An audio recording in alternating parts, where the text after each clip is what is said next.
రేవంత్ రెడ్డి ఏమో కేసీఆర్ మొత్తం అప్పులు చేసేసిండు మేము ప్రజాపాలన అందిస్తున్నాం అంటాడు.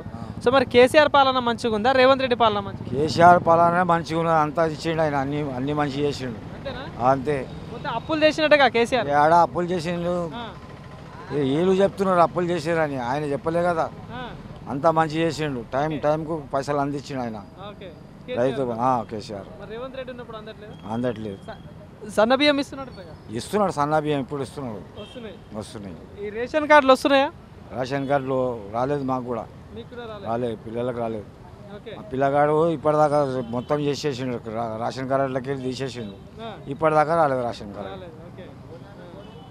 పోటీ ఎట్లా ఉండొచ్చే మరి? అంటే 3 పార్టీల మధ్యలో ఉంటుందా, ఇద్దరి మధ్యలో ఉంటుందా? ఇద్దరి మధ్యలో ఉంటుంది. ఈ నవీన్ కుమార్, ఈ గోపీనాథ్ ఇద్దరు మధ్య. గెలుపు మా అంతే, ఈయన రావాలి, మంచి చేసిండు కదా, ఈయన రావాలి.